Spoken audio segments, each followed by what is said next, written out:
네, 시청자 여러분 안녕하십니까? 전쟁 같은 주식장 내일 시장에서 이길 수 있는 전략을 짜보는 시간 스타워즈 투나잇의 강성호입니다. 네, 안녕하세요. 윤민수입니다. 스타워즈 투나잇은 여러분들과 함께 매일매일 1시간씩 주식장에서의 전략 함께 세워볼 텐데요. 네, 오늘은 저희가 매일매일 1시간씩 했었잖아요. 네. 자, 오늘은 세계 엑스포 발표가 11시에 이제 매일경제TV에서 생중계로 발표가 됩니다. 그러다 보니까 저희가 오늘 그 시간 30분 동안을 스타워즈 투나잇과 함께 해보시면 좋을 것 같습니다. 1시간 30분 동안 네. 저희가 함께 투자 아이디어 내일 이길 수 있는 전략 하나하나씩 마련해 보겠습니다. 저희가 약 11시까지 진행이 되죠. 그렇습니다. 자, 오늘도 작전명 시크릿으로 시작해 보도록 하겠습니다. 평소에 저희가 작전명 시크릿 총 4개의 작전을 짜보는데 오늘은 증평 관계로 총 5개의 작전, 내일 시장 무조건 이길 수 있을 것 같습니다. 네, 오늘도 여전히 투마로우 스타워즈가 진행이 됩니다. 수익률 대결도 진행이 되고 있고요. 오늘 1등 매니저와 함께 합니다. 그렇죠. 일명 한 고수라고 불리고 있죠. 오늘 끝까지 함께 해주시면 좋을 것 같습니다. 그럼 작전 5개 세우러 가보도록 할게요. 그렇게 생각 안 하고 있던 것 같습니다.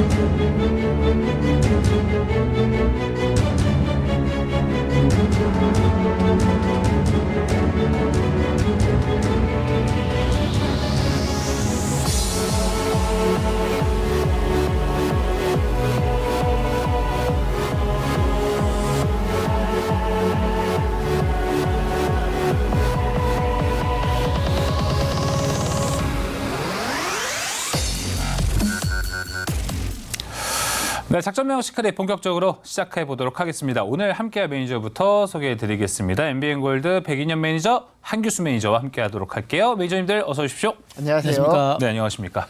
자, 오늘 저희 방송 30분이 증편돼가지고 1시간 반이거든요. 네. 근데 평소에 저는 이 두 분과 방송을 할 때마다 그런 생각 들지 않아요? 시간이 이 항상 부족하다. 이 두 분 모시고는 1시간 방송이 항상 너무 짧다라는 네. 이야기를 좀 많이. 더 많은 인사이트를 얻고 싶은데 맞아요. 항상 시간이 부족했습니다. 그렇습니다. 뭐 최근 시장의 트렌드에 부합하는 섹터라든지 좀 깊이 있는 분석 백인현 매니저님 너무 잘해주시죠. 그렇죠. 그리고 한규수 매니저는 지금 뭐 수익률로 이미 리프레젠트가 맞아요. 되고 있습니다. 네. 대표가 되고 있습니다. 그렇기 때문에 이 두 분과 오늘 아주 딥한 이야기를 해보도록 하겠습니다. 제가 이렇게 이야기를 하는데 아무도 저를 쳐다보시지도 않고 컴퓨터만 보고 계시네요. 알겠습니다. 자, 그럼 오늘 시장 어떻게 마감이 됐는지 지수와 수급 먼저 살펴보도록 하겠습니다. 네. 자, 오늘 우리 시장 기분 좋게 마무리가 됐습니다. 장 막판으로 갈수록 상승폭이 더해져서 그래도 더 기분이 좋았던 것 같습니다. 오늘 코스피는 1% 넘는 상승세를 보여줬습니다. 26포인트가 올라갔고요. 오늘 모처럼 2,500선이 회복이 됐습니다. 2,521포인트 선에서 오늘 시장 마감됐고요. 코스닥도 815를 상회해서 올라갔습니다. 0.76% 상승했습니다. 코스피 오늘 상승 종목은요. 458개의 종목이 올라갔고요. 코스닥 빨간불을 켜냈지만 그래도 하락한 종목 수가 더 많았습니다. 네, 다음 수급도 살펴보도록 할게요. 오늘 코스피 기관이 굉장히 많이 사줬어요. 5,700억 넘게 매수세를 보여주면서 마무리가 됐고요. 하지만 개인과 외국인은 매도세를 보였습니다. 또 코스닥 살펴보도록 할게요. 코스닥에서는 외국인이 1,681억 원 매수세를 보였고요. 그밖에 개인과 기관은 매도세를 보여줬습니다. 네, 어제까지만 해도 시장의 최대한 우리도 이 건전한 조정이라고 해석을 해보려고 노력은 했었는데 저도 사실 마음으로는 오늘까지 하락하면 어떡하지? 네. 좀 그런 우려는 있었는데요. 그래도 오늘 모처럼 좀 상승했습니다. 한규수 매니저님은 지금까지 어제까지의 조정은 뭐 그래도 건전한 조정이었다 보시고 이제 다시 한번 상승 랠리의 시작이라고 보십니까? 이 정도 조정이면 뭐 훌륭하죠. 뭐. 그러니까요. 예, 그동안 시장이 굉장히 불안했었고 그리고 이제 단기적으로 올랐고 직전 고점에서 최근에 약간 등락은 있었습니다만 그래도 하방 경직이 나왔고 또 오늘도 지수가 좀 올랐기 때문에 이 정도 조정이면 상당히 괜찮았다고 보고 있고요. 특히나 이제 외국인 투자가들의 수급이 이제 코스피 시장에서는 이틀 정도 매도가 났습니다만 선물 시장에서 매수가 좀 들어오면서 큰 흐름에 있어서 이제 외국인들의 수급이 조금씩 개선되는 조짐이 나왔습니다. 패턴상으로 봤을 때 외국인들이 코스피 시장에서 한 이틀 정도 매도했는데 제가 보기엔 내일이나 모레 정도 가게 되면 외국인들이 아마 순매수로 돌아설 가능성이 좀 높고 그렇게 되면 코스피 시장의 반등이 조금씩 그 탄력을 좀 붙지 않을까라는 그런 기대감을 좀 가지고 있습니다. 그래서 오늘 이 정도 흐름이면은 상당히 괜찮았고요. 아직은 종목들이 좀 부진해가지고 조금 답답한 상태이긴 합니다만 그러나 분명하게 지금 종목들도 신고가를 경신하는 종목들이 분명히 많이 있기 때문에 지금 시장은 아직은 해볼 만하다, 기대해볼 만하다 이렇게 좀 저는 정리를 해볼 수 있을 것 같습니다. 네, 드문드문 뭐 좀 외국인 수급이 들어오고 있긴 한데 뭐 어제부터 그리고 최근에는 기관 수급이 좀 강하게 들어오고 맞아요. 있거든요. 네. 그러다 보니까 전 이 부분에 대한 해석도 좀 필요할 것 같습니다. 한규수 매니저님. 최근에 기관의 수급이 크게 들어오고 있는 건 우리가 좀 산타렐리를 기대해 볼 만한 요소인가요? 아니면 기관을 좀 믿으면 안 되는 스탠스를 잡아야 되나요?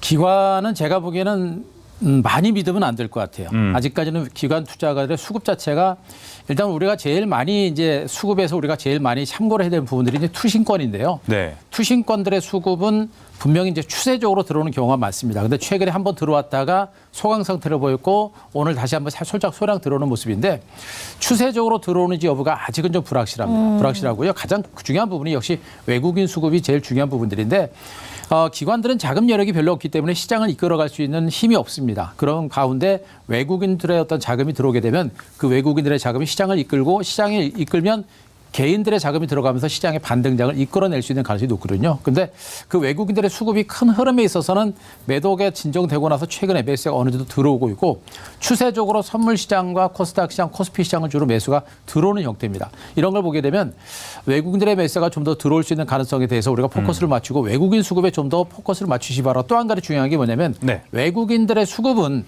단순하게 일단 뭐 일시적으로 들어왔다 빠져나가는 게 아니라 전체적인 펀더멘탈을 많이 추종을 합니다. 미국 경제가 어느 정도 안정되고 미국 증시가 올라가는 이런 형태가 되면 국내 증시에서도 외국인들의 매수가 들어올 수 있는 그런 가능성이 좀 있는 것으로 보고 있어서 아직은 공격적이진 않습니다만 외국인들의 수급이 좀 더 들어오지 않을까라는 판단이고 외국인들의 수급을 좀 더 많이 보시는 게 좋을 것 같습니다.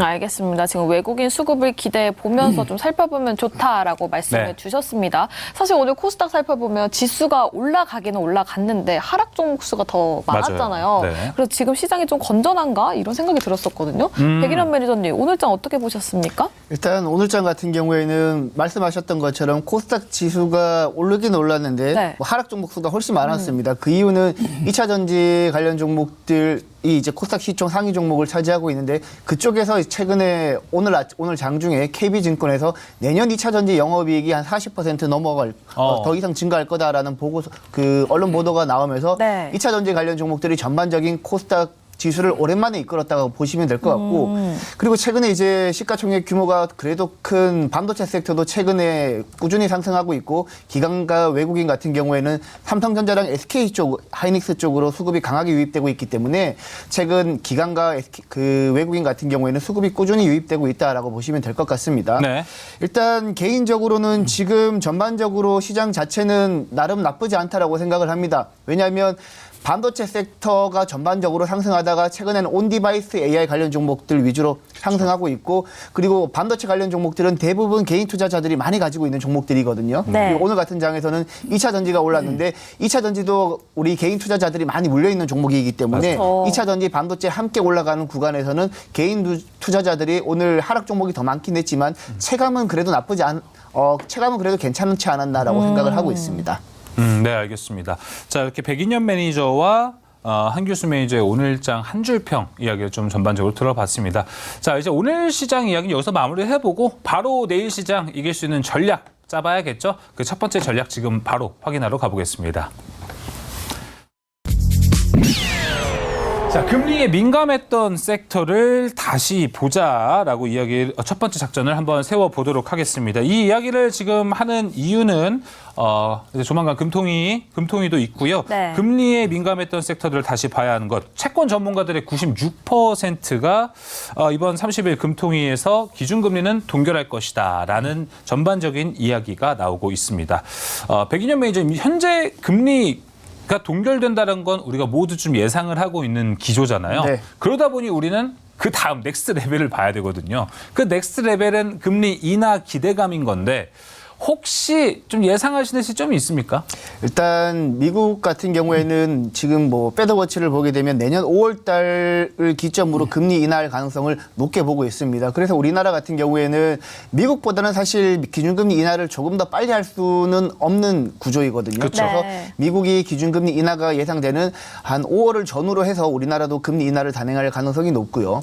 지금 우리나라 금통위 같은 경우 지금 내일 모레인 30일 오전 10시쯤에 발표가 되는데 마침 그날 저녁 10시 30분에 미국 PCE 발표도 같이 진행이 됩니다. 네. 만약에 우리나라 금통위가 금리 동결을 결정하고 미국 PCE 발표가 예상보다 낮게 나와준다라면 향후 인플레이션에 대한 우려감은 더 이상 하지 않아도 된다라고 보고 있습니다. 그렇기 때문에 내년 5월 달 지금 금리 인하를 예상하고 있지만 생각보다 조금 앞당겨질 가능성도 염두에 두셔야 됩니다. 일단 뭐 유럽 ECB 같은 경우에는 미국보다는 조금 더 일찍 기준금리 인하를 단행할 가능성도 있다라고 하니까 아마 그쯤 내년 1분기나 2분기 초쯤에는 아무래도 어느 때보다 기준금리 인하에 대한 기대감이 높아지기 때문에 내년 상반기에는 지수가 좀 괜찮지 않을까라고 생각을 하고 있습니다. 그래서 지금 여러분들이 투자자 관점에서 한번 보시게 되면 금리 인하에 그동안 민감했던 뭐 IT 기기라든지 그리고 IT 기기 쪽인 반도체 섹터는 여전히 계속해서 보시면 될 것 같고 네. 그리고 바이오 관련 종목들도 금리에 굉장히 민감하거든요. 그렇죠. 왜냐하면 바이오 임상 실험을 할 때는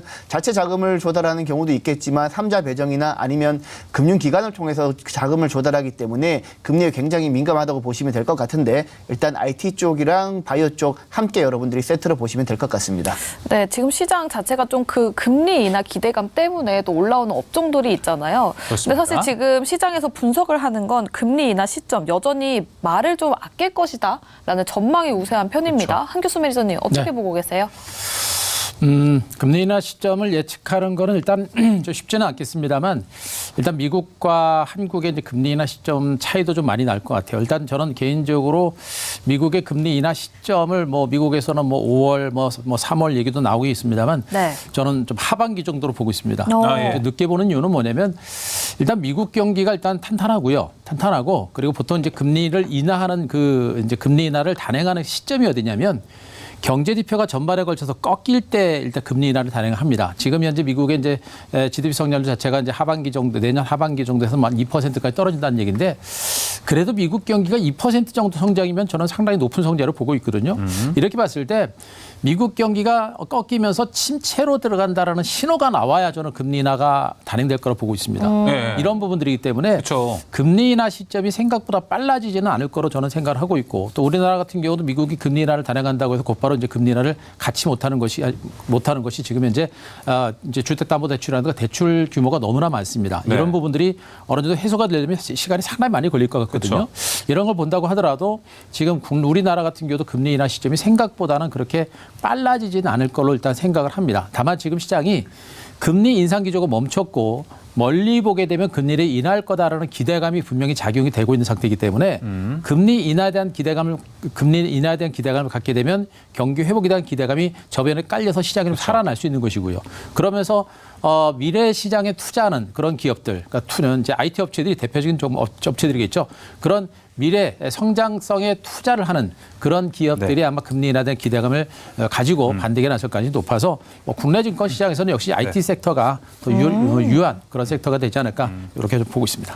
어떻게 보면은 지금 우리 이 금리 인하를 통해서 내년 시장에 대한 전망을 다 같이 하고 있는 거잖아요. 네네. 전 그래서 두 분한테 다 여쭤보고 싶습니다. 우리는 지금 내년 금리 인하에 대한 기대감도 있으니까 시장 그리고 주식도 잘 올라가겠지라는 이 긍정적인 생각은 누구나 할 수 있을 것 같아요. 근데 반대로 경기 침체에 대한 우려도 가지고 있잖아요. 여전히 있죠. 부정적인 시간도 갖고 있어야 돼요. 네. 저는 일단 백인현 매니저님, 한교수 매니저님 한 번씩 다 여쭤볼 건데 백인현 매니저님이라면 지금 시장에서 긍정적인 시각을 갖고 임할 것 같으세요? 아니면 부정적인 좀 경기 침체에 대한 시나리오를 그리면서 접근할 것 같으세요? 일단 저는 뭐 다소 이제 긍정적인 시각을 가지고 있는데요. 네. 일단 뭐 사실 내년 같은 경우에는 미국이랑 우리나라 같은 경우에는 큰 이슈가 하나씩 있습니다. 우리나라 같은 경우에는 4월 달에 총선이 있고요. 네. 그리고 미국 같은 경우에는 11월 달에 대선이 예정되어 있는데 일반적으로 총선과 대선이 예정되어 있는 그 해에는 주가 흐름이 전반적으로 괜찮았다라고 보시면 될 것 같고 그리고 지금 뭐 올해 충분히 경기가 안 좋았기 때문에 사실 반도체 업황이 살아나고 있다라는 것은 소비자들의 IT 기기 수요가 살아나고 있다라는 거거든요. 그렇기 때문에 우리나라 같은 경우에는 사실 반도체 수출 비중이 전체 수출 비중에서 굉장히 큰 비중을 차지하고 있기 때문에 네. 사실 내년 상반기부터 반도체 업황이 살아난다라고 하면 사실 우리나라 경기가 살아나고 있다라고 봐도 될 것 예. 같습니다. 그렇기 때문에 내년 상반기 때까지 우리나라 경기가 잠깐 주춤할 수는 있겠지만 전반적인 기조는 경기가 살아나는 기조로 가기 때문에 여러분들 내년에는 적극적으로 투자를 하시는 관점으로 보시는 게 더 낫지 않을까라고 저는 생각을 하고 그러네요. 있습니다. 지금 반도체 이야기를 해주셨으니까 잠깐 이제 시장 전반적으로 반도체를 엮어서 얘기를 해보자면 지금 반도체 뭐 슈퍼사이클 진짜 이번에 또 크게 온다 이런 얘기가 그쵸. 나오고 있잖아요. 백일현 매니저님. 네. 그러면 내년 상반기쯤에 좋아질 것 같다라고 말씀을 주셨는데 이미 뭐 산타랠리 시작됐다라는 말도 나오고 있고 산타랠리 뭐 로봇이 갖고 왔다, 뭐 반도체가 갖고 왔다 이런 얘기 나오고 있습니다. 그럼 이미 좋은 시장 아닌가요? 보통 이제 산타랠리라고 하면 우리가 보통 12월 달에 지수가 엄청 좋을 거라고 예상을 하고 있는데 일반적으로 산타랠리는 한 10월 중순부터 한 11월 말까지 보통 주가가 상승하는 경우가 많고요. 제가 방송 오기 전에 전반적으로 12월 달 지수 흐름을 한번 살펴봤는데 네. 역사적으로 봤을 때 12월 달 지수가 그다지 좋았던 적이 많지는 않습니다. 그래서 사실 산타랠리가 이미 왔다라고 보시면 될 것 같고 네. 개인적으로는 12월 달은 우리나라 같은 경우에는 약간 특이한 경우가 있죠. 대주주 양도세 해피 물량이 나오기 때문에 12월 달에는 생각보다는 우리가 기대했던 만큼보다는 약간 시장이 보수적으로 움직이지 않을까라고 생각을 하고 있고 내년 1월 달부터는 지수가 드라마틱하게 반등하지 않을까라고 저는 그렇게 생각을 하고 있습니다. 알겠습니다. 백인현 매니저와 함께 내년 시장 그리고 산타랠리까지 다 땡겨서 이야기를 한번 해본 것 같습니다. 일단 백인현 매니저님 아까 제가 드렸던 질문 현재 시장 내년까지 봤을 때 긍정적으로 봐야 되냐 부정적으로 봐야 되냐는 관점에서는 긍정적으로 보고 내년에는 이제 미국과 우리나라의 각각 중요한 선거들이 이벤트들이 있기 때문에 그쵸. 그 부분은 확실히 증시의 어떤 상승 모멘텀으로 작용이 될 것이다. 그리고 일단 긍정적인 시장이 보는 게 또 돈을 버는 자들은 또 긍정론자라고 하지 않습니까? 예. 그렇죠. 지금 연말 산타랠리는 뭐 말씀하신 저도 이제 시작됐다고 보고 있고요. 네. 아까 이제 질문하신 것 중에 뭐 앞으로 경제를 뭐 부정적으로 보냐 그렇죠. 긍정적으로 보냐 이게 이제 그 부분인데 지금은 시장을 부정적으로 볼 만한 이유가 없어요. 지금 시장은 연말 자체는 뭐 경기가 꺾이느니 마느니 이런 얘기를 합니다만 우리나라 내부적으로는 체감 경기가 너무 안 좋죠. 네. 체감 경기 너무 안 좋은데 미국은 경기 자체가 워낙에 좋아요. 워낙에 좋고 그런 상태에서 미국 경기가 꺾이느냐 마느냐 이런 얘기가 있기는 합니다만 현재로는 미국 경제가 워낙에 좋아요. 이런 상태에서 미국 경제가 꺾이지 않는 상태면 한국 증시도 미국 증시의 흐름을 따라가기 때문에 시장 자체가 꺾일 가능성이 높진 않아요. 그래서 그래요? 경기가 꺾인다라는 전제를 깔고 지금 주시장을 보게 되면 너무 힘들고요. 그리고 기술적으로도 코스피 지수가 최근에 2,300선 저점 찍고 올라오고 있는 이런 형태. 이런 형태를 본다라고 하는데 지금 장세는 뭐 하락으로 대세하로 갈 만한 그런 장은 일단 아닙니다. 그러니까 그래서 시장을 지금 너무 부정적으로 볼 만한 이유가 분명히 없고 네. 우리가 경기가 꺾인다라는 그런 그 위치를 어디서 봐야 되냐면 미국에서 우리는 찾아봐야 됩니다. 그동안 지금도 미국은 금리 인상 기조가 이어진 가운데 경기 침체에 우려감이 있었습니다.만 실제로 경기는 너무나 탄탄하고요. 그죠? 네. 그런 가운데 금리 인상 기조가 멈췄습니다. 그러니까 증시 올라가죠. 증시가 올라간다는 얘기는 경기가 그만큼 좋다는 얘기가 되는 것이거든요. 그러니까 지금은 시장을 부정적으로 보게 되면 지금 시장 전면에서 움직이고 있는 반도체라든가 또 인공지능 관련주라든가 이런 좋은 종목들을 우리가 배팅을 못하게 됩니다. 네. 그죠? 그러니까 시장에 대한 부정적인 시각을 가지면 안 되고 부정적으로 볼 만한 이유가 별로 없어요. 그래서 시장에 대한 긍정적인 마인드 갖기 바라고 연말 산타랠리 가능성은 분명히 있고요. 저도 뭐 내년 한 1분기 정도 선에서 시장이 한 번 정도 올라가고 나서 한 차례 정도 조정은 나올 거로 보고 있습니다만 네. 연말 산타랠리는 충분히 가능하지 않을까 이렇게 보고 있으니까 좀 자신감 좀 가지셨으면 좋겠습니다. 예, 알겠습니다. 두 분 모두 긍정적으로 얘기를 해줬고 자신감 있게 증시에 그래요? 임해야죠. 전 하나 더 여쭤보고 싶은 게 지금 뭐 부정적인 이슈가 크게 없다라고 말씀을 주셨는데 요거 걱정할 것도 없다. 하나만 한교수 매니저님께 여쭤보면은 오늘 헤드라인 뭐 살펴본 것 중에서 미국 네. 신규 주택 판매가 5.6% 하락했다라는 소식이 있었습니다.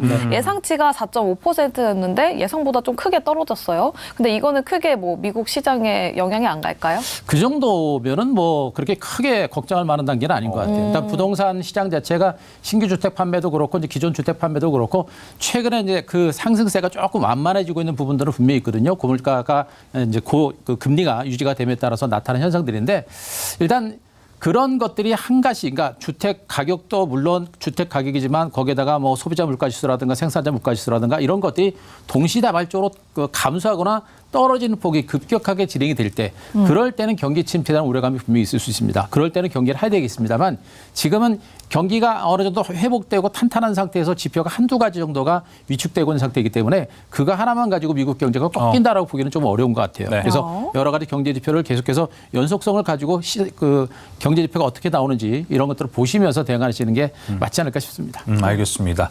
자, 우리가 일단 이 주제를 가지고 작전을 세웠던 게 그동안 금리에 예민했던 종목들을 좀 다시 보자라고 이야기를 해드렸는데 그 종목들은 무엇이고 우리가 접근할 타이밍은 언제일까가 궁금합니다. 먼저 백인현 매니저님 한번 들어볼까요? 일단 뭐 최근에 화두가 되고 있는 반도체 섹터 가지고 왔고요. 네. 아무래도 이제 금리에 민감한 섹터가 IT 기기 쪽이다 보니까 그쵸. 반도체 섹터로 여러분들이 집중해서 투자하는 게 맞다라고 보고 있고 그 중에서도 최근 부각되고 있는 온디바이스 AI 관련해서 반도체 IP를 설계하는 오픈엣지 테크놀로지가 직접적인 수혜를 받지 않을까라고 생각을 합니다.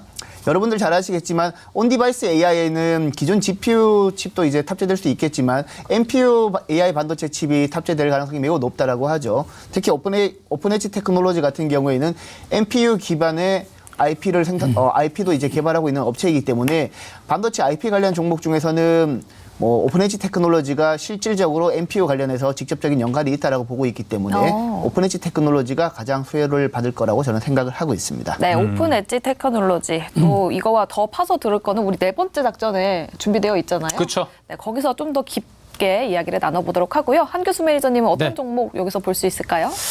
지금 저는 뭐 역시 마찬가지로 저도 반도체를 많이 보고 있고요. 일단 금리 동결을 하고 장기적으로 금리 인하가 대응이 된다고 한다면 이제 미래 성장 산업에 대한 관심과 더불어서 역시 반도체 종목이 이제 수혜를 볼 것으로 말씀드릴 수가 있겠고요. 역시 마찬가지로 저도 이제 온디바이스 AI 관련주에 대한 관심이 여전히 높은 상태에서 지금 이제 파운드리 업체들로 그 매기가 조금씩 확산되고 있는 그런 과정들이거든요. 그래서 저는 이제 DBI텍 같은 이런 종목들도 이제 바닥을 찍고 좀 움직이고 있기 때문에 아마 이제 반도체 관련주 전반으로 그 온기가 확산될 가능성이 좀 높습니다. 지금은 뭐 HBM이 먼저 갔고 그리고 최근에 온디바이스 관련주들이 움직이고 있습니다만 그 이제 수급이 다른 여타 반도체 관련주로 매가 확산될 수 있는 가능성이 높기 때문에 이제는 뭐 DBI텍 같이 장기간 동안 소외되어 있고 저평가된 이런 종목에 대해서도 우리가 조금씩은 좀 관심을 가질 만한 그런 시간인가 생각을 하고 있습니다.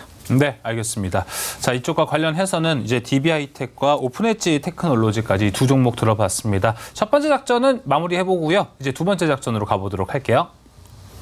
네, 두 번째 작전 열어보겠습니다. 내년에는 미국 주식입니다. 내년에는 미국 주식을 봐야 된다는 걸까요? 일단 월가에서는 미국 주식이 1, 2주 내에 소폭 조정을 받고 내년에 본격 상승할 것이다라는 전망이 나왔습니다. 또 내년에 S&P 500 사상 최고 돌파 전망?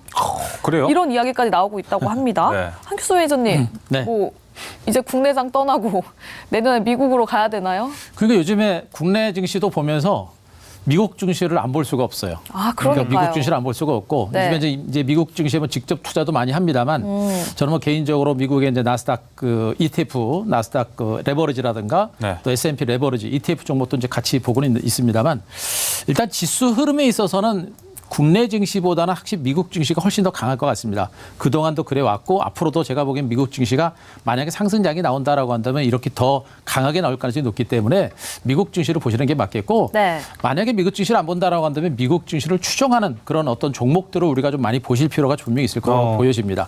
일단 미국 뉴욕 월가에서 지금 S&P 500 지수가 내년에 뭐 사상 최고가도 돌파할 것이다라는 그런 전망치를 내놓고 있는데 앞서 제가 언급드렸듯이 미국 증시는 지금 악재가 별로 없습니다. 전쟁도 소강 상태고 금리 인상 기조도 멈췄고 또 인플레도 진정됐고 말 그대로 골디락 장세가 계속해서 연장되고 있는 이런 과정들이기 때문에 미국의 경기 침체 신호가 나오기 전까지는 미국 증시의 반등장이 저는 계속해서 이어질 가능성이 높다라고 일단은 판단하고 있습니다. 그래서 미국 증시가 완만하게 상승세를 계속해서 이어갈 가능성이 높은 것으로 보고 있어서 네. 국내 증시도 미국 증시만큼은 아니더라도 완만하게 미미하게 따라가는 이런 형태가 될 가능성이 높아요. 그러니까 국내 증시가 좀 탄력이 붙으려면 중국 경제가 강하게 살아주면 중국과 미국 경제의 쌍두마차로 해가지고 국내 증시가 폭등할 수 있습니다. 근데 지금 미국 경기만 좋고 중국 경기는 별로 안 좋거든요. 그러다 보니까 국내 증시가 올라가더라도 상승 기울기는 그렇게 가파르진 않아요. 하지만 미국 증시를 따라가면서 완만하게 올라갈 수 있는 가능성이 높겠고 역시 미국 증시가 올라가고 있는데 지금 미국 증시가 강세를 기록하고 있는 대표적인 섹터들이 역시 이제 인공지능이라고 하는 가장 강력한 섹터가 지금 시장을 이끌어가고 있습니다. 또 인공지능이 올라가다 보니까 반도체 섹터들도 상당히 강하게 나타나고 있거든요. 거기에 흐름에 맞춰가지고 국내 증시권 시장에서도 반도체 종목들이 앞으로도 계속 장을 주도할 가능성이 높은 것으로 보고 있어서 미국 증시가 살아나면 국내 증시에서도 반도체가 간다. 이런 관점으로 보시는 게 맞을 것 같습니다. 알겠습니다. 반면에 백인윤 매니저님, 뭐 우리나라 증시가 사실 볼 때 미국 주식을 봐야 되는 게 미국 시장을 봐야 되는 게 커플링 현상 때문에 사실 보는 경향이 많잖아요. 네. 그런데 이제 한교수 매니저님 아까 말씀해 주셨던 것처럼 미국 증시가 올라가면 우리나라도 잘 따라 올라갈 수 있다라고 이야기를 해주셨는데 정말 한 번 더 비관적으로 이야기를 해서 혹시 우리나라는 미국만이 강하게 내년에 가면 어떡하나라는 우려감은 있습니다. 일단 뭐 기본적으로 사실 앞서 잠깐 말씀해 주셨겠지만 미국 증시 같은 경우에도 최근 엔비디아 중심으로 반도체 관련 종목들이 전반적으로 강세를 보이고 있거든요. 네. 그런 상황에서 최근 우리나라 업체들이 중국뿐만 아니라 미국 쪽에서도 수출을 많이 하고 있기 때문에 내년에 반도체가 미국 증시를 이끈다라면 반도체 매출 비중이 굉장히 큰 우리 국내 증시 같은 경우에 안 갈 이유가 없다라고 저는 보고 있습니다. 네. 물론 이제 미국 증시가 100만큼 가면 우리나라가 100만큼은 못 가더라도 한 50에서 한 60 정도는 가지 않을까라고. 왜요? 가야 돼요. 130 가면 안 돼요? 저는 네. 한 30에서 40 정도. 네. 근데 일단 우리 국내 증시는 전반적으로 이번 11월 달 같은 경우에도 나스닥 지수는 엄청나게 올랐는데 우리 국내 증시 같은 경우에는 굉장히 아쉬운 상승을 보였다라고 생각을 합니다. 물론 11월 달 그동안 많이 빠졌던 거에 비해서는 많이 올랐지만 네. 미국 증시만큼은 우리 국내 증시가 내년에 조금은 약간 좀 서강 상태에서 올라가지 않을까라고 저는 생각을 하고 있습니다. 네. 하지만 전반적인 기조는 반도체 섹터 중심으로 미국도 올라갈 거라고 저는 보고 있기 때문에 특히 엔비디아 같은 경우에는 실적이 굉장히 잘 나올 것으로 지금 전망되고 있죠. 그렇기 때문에 우리 국내 반도체 관련 종목들 그리고 AI 반도체 관련 종목들 전반적으로 다시 한번 살아날 수 있는 그런 증시에서는 국내 증시는 무조건 간다라고 보고 있습니다. 저는 오늘 네. 더 이상 비관적으로 얘기하지 않겠습니다. 그래요? 좀 이거는 또 여쭤봐야 될 것 같아요. 비관적인 거예요? 비관적인 건 아니고 한교수 매니저님께 여쭤보고 싶은 게 방금 백인현 매니저님은 뭐 나스닥 100 올라가면 네. 50에서 60 정도 우리나라가 쫓아갈 거다라고 말씀을 해주셨는데 옆에서 한교수 매니저님이 나는 40 이렇게 말씀하셨거든요. 왜 그렇게 끼어들면서까지 왜 이렇게 비관적이세요? 40이라고 말씀하셨어요? 시간적인 건 아니고 그래도 올렸다고요. 그죠? 100까지 많이 가면 좋은데 네. 그 정도까지 못 가더라도 한 40% 정도. 50도 안 돼요? 절반도 못 가나요? 50이면 좋겠죠. 저도 50까지, 60까지 저도 모르겠습니다. 근데 일단 미국 증시를 추정하긴 하는데 그만큼은 못 가는 이유가 뭐냐면 역시 이제 우리나라 경제가 중국에 대한 의존도가 여전히 커요. 여전히 크기 때문에 또 중국과 관련된 대형주들이 워낙에 많다 보니까 단순하게 이제 반도체만 올라간다 그래가지고 증시가 뭐 코스피 지수가 뭐 미국 지수만큼 따라가는 이런 형태는 아니거든요. 그래서 지수의 상승폭은 상대적으로 적을 거로 일단 생각을 하고 있는데 네. 아까 내가 이제 빼놓고 말씀 못 드린 게 뭐냐면 지금 중국 경기가 안 좋고 중국 증시가 안 오르고 있잖아요. 그죠? 맞아요. 근데 여기서 이제 제가 보기엔 내년에 과연 중국 경기가 지금 이대로 그냥 주저앉을 것인가라는 것에 대해서는 우리가 좀 고민을 좀 해봐야 될 것 같아요. 뭔가 마지막 퍼즐은 중국이 그죠? 될 수 있다라는 얘기인가요? 지금 중국이 굉장히 긴 시간 동안 경기가 안 좋은 상태에서 지금 부양 대책을 쏟아내고 있고 또 네. 부동산 부양 대책 내놓고 있는데 이게 아직 약발이 안 먹히고 있거든요. 네. 그 상태가 계속해서 이어지다가 경기가 꺾이느냐. 제가 뭐 그동안 이제 증권시장에서 보게 되면 정부에서 그 나라 경제를 살리려고 부양 대책을 지속적으로 써가지고 경기가 안 살아나는 경우는 거의 없습니다. 거의 없었어요. 그렇게 보게 되면 저는 늦어도 중국 경기는 내년에 뭐 1분기가 됐건 하반기가 됐건 살아날 수 있다라고 보고 있고 제가 보기엔 하여튼 상반기 안에 중국 경기가 살아나는 조짐들이 좀 나올 가능성이 있는 것 같아요. 그렇게 보게 되면 말씀드렸듯이 우리나라는 중국과 미국에 대한 경제 수출, 경제 규모, 수출 경제 의존도가 굉장히 높습니다. 그래서 중국하고 미국 경제가 모두가 좋아지면 우리나라 수출을 굉장히 많이 할 수 있기 때문에 증시가 바로 이제 폭발할 수 있거든요.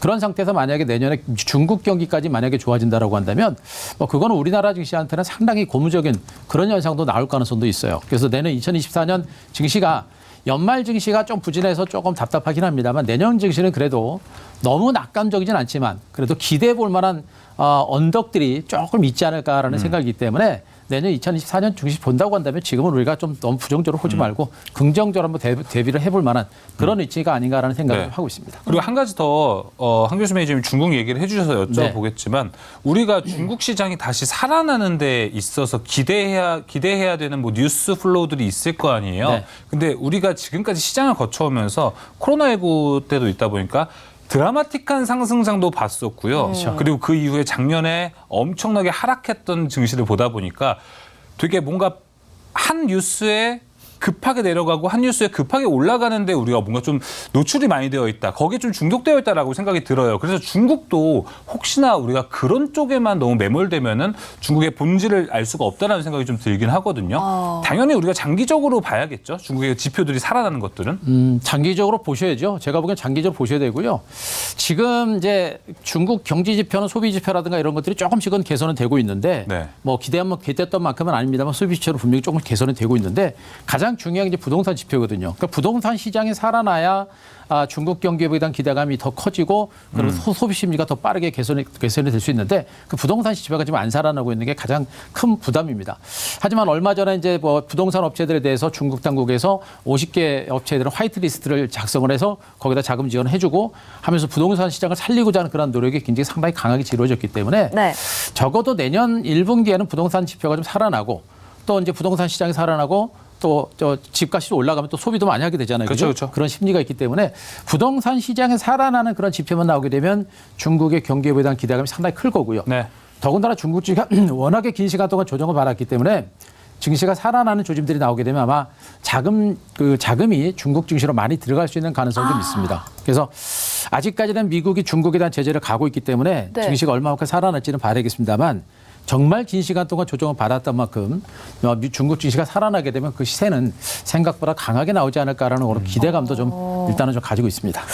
이게 중국 증시가 정말 크게 살아났으면 좋겠는데 백일호 매니저님 지금 또 중국 폐렴 이야기 나오니까 괜히 막 이렇게 불안불안한 거예요. 그것도 있고 주변에 요즘 아픈 사람이 너무 많습니다. 맞아요. 감기 때문에 고생하시는 분들 진짜 많거든요.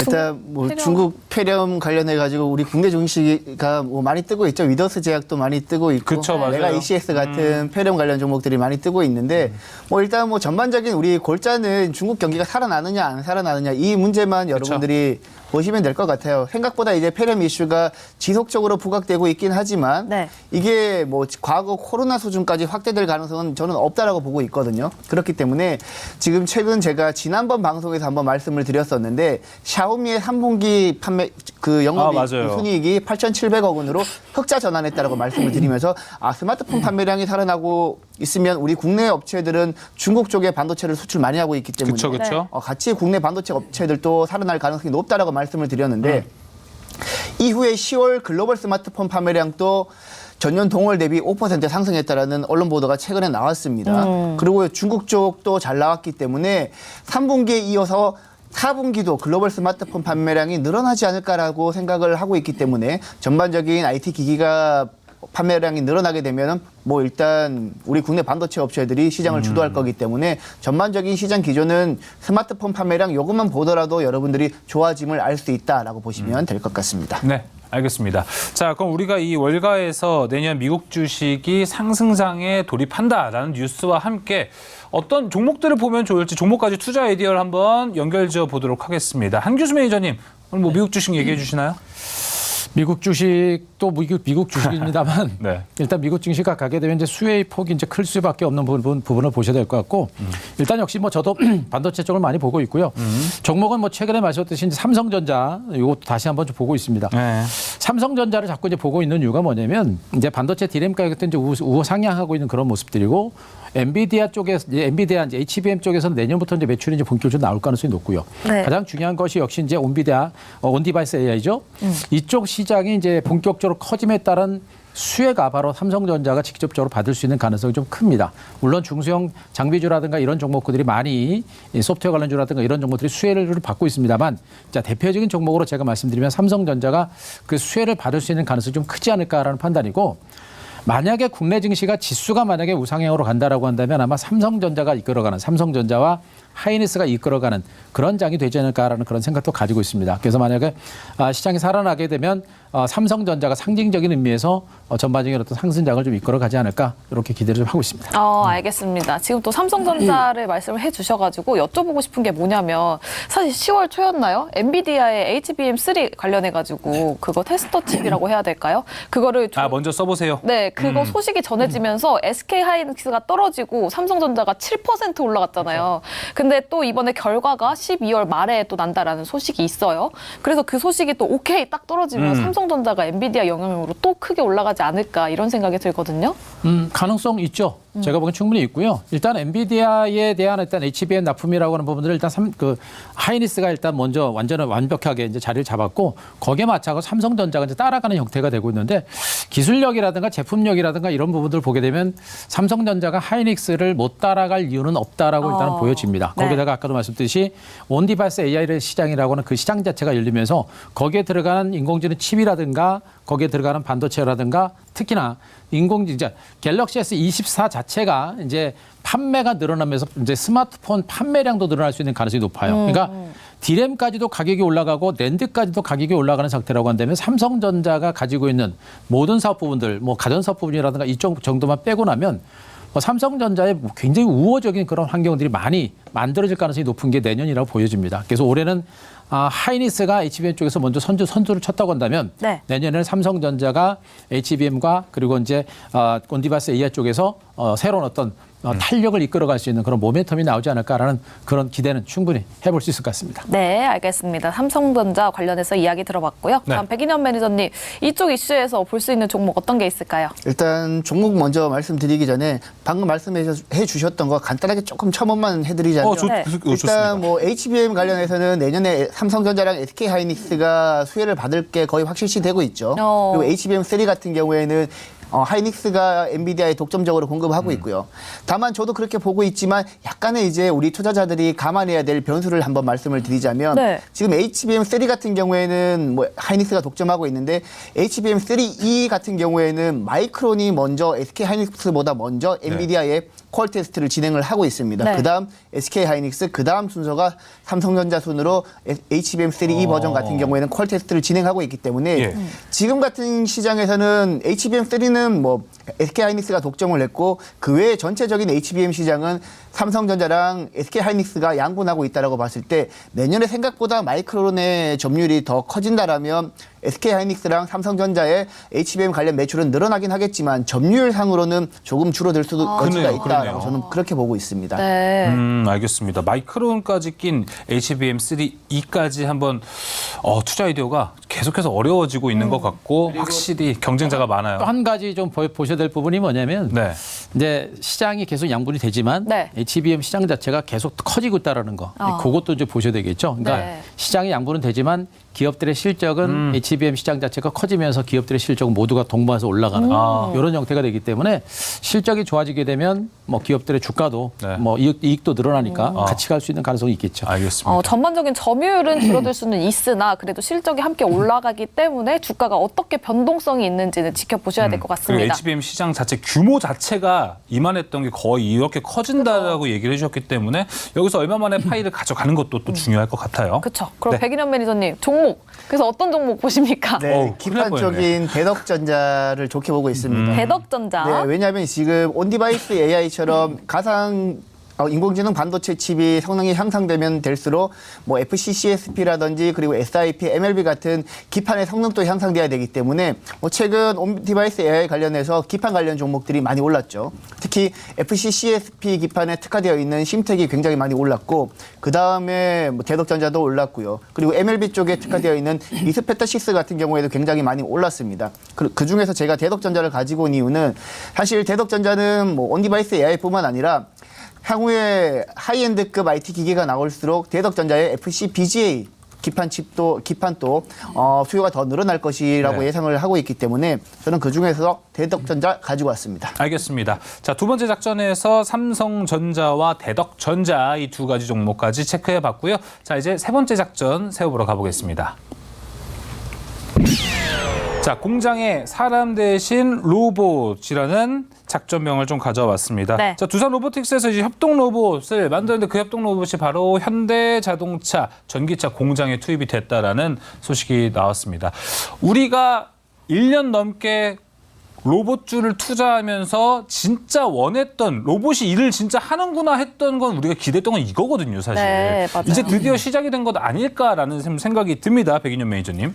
일단 사실 뭐 자동차나 반도체 시장에서는 이미 로봇이 뭐 공장에 들어가서 직접 일을 하고 있었죠. 하지만 그쪽에는 산업용 로봇이 일을 그렇죠, 하고 산업용. 있었는데 일단 기본적으로 개념 정리부터 할 필요가 있을 것 같은데요. 산업용 로봇이랑 협동 로봇의 가장 큰 차이점 같은 경우에는 산업용 로봇 같은 경우에는 무게가 굉장히 많이 나가고 덩치도 커가지고 사람들이랑 같은 공간에서 그 작업을 할 수가 없습니다. 별도의 안전 펜스를 친 다음에 산업용 그렇죠. 로봇은 별도의 공간에서 작업을 하기 때문에 뭐 자동차 공장이나 반도체 공장에서 투입을 하더라도 너무 그 공정 라인 자체를 바꾸기 위해서는 산업용 로봇 때문에 라인 자체를 변환하기가 굉장히 어려웠는데 협동 로봇 같은 경우에는 그거와는 달리 사람과 같은 공간 내에서 작업을 할 수 있다는 게 협동 로봇이라고 보시면 될 것 같습니다. 크기도 작고 무게도 작고 우리가 일반적으로 잘 알고 있는 그 치킨을 튀기는 로봇이라든지 커피숍 가면 바리스타 로봇이라든지 그리고 네. 흔히 알고 있는 배송용 로봇 같은 경우에도 그쵸. 전반적으로 협동 로봇이라고 보시면 되는데 요 뉴스에서 가장 우리가 눈여겨볼 것은 지금 두산 로보틱스의 협동 로봇이 산업용 로봇을 대체해서 자동차 공장에 들어갔다는 겁니다. 그렇습니다. 그렇기 때문에 향후에 현대차 그룹 같은 경우에 자동차 설계 라인을 바꿀 때도 산업용 로봇보다는 협동 로봇이 굉장히 바꾸기 용이하기 때문에 네. 이 부분에 있어서 협동 로봇이 점진적으로 산업용 로봇 시장을 잠식하지 않을까라는 기대감도 있습니다. 일단 두산 로보틱스는 우리 글로벌 시장에서는 협동 로봇 시장에서 점유율 5%로 5위를 차지하고 있지만 국내 시장에서는 점유율 21%로 압도적인 1위를 차지하고 있거든요. 네. 게다가 최근 산업용 로봇 그 1위 업체인 HD 현대 로보틱스 같은 경우에도 최근에 협동 로봇 시장에 뛰어들고 있기 때문에 네. 전반적인 협동 로봇 시장이 커진다라고 봤을 때 여러분들은 투자를 하실 때도 협동 로봇에 좀 초점을 맞춰서 투자를 하신다라면 조금 더 스마트하게 투자를 하실 수 있지 않을까라고 생각을 하고 있습니다. 협동 로봇, 산업용 로봇에 대해서 확실한 구분까지 이야기를 좀 해주셨고 이건 두산 로보틱스가 현대 전기차 공장에 투입한 건 협동 로봇, 바로 사람들과 함께 일할 수 있는 로봇을 투입했다라는 것. 그리고 우리가 기대한 모멘텀이 드디어 나온 건데 오늘 주가, 로봇주들 주가가 상당히 크게 올라갔습니다. 한규수 매니저님은 아마 포트 평소에 좀 담아가실 때도 제가 기억하기로는 로봇주 잘 안 담으셨던 걸로 기억을 하거든요. 오늘 이 이슈를 계기로 이제 로봇주 좀 다르게 보십니까? 아니요, 이제 와서 쫓아가긴 좀 그렇고. 네. 일단 로봇 테마가 아니죠. 이제 산업입니다. 완전히 산업이고요. 네, 네. 그리고 이제 아까도 말씀드렸습니다만 지난번에도 말씀드렸습니다. 로봇 산업 자체는 이제 기대감에 의한 주가가 이미 많이 올랐고요.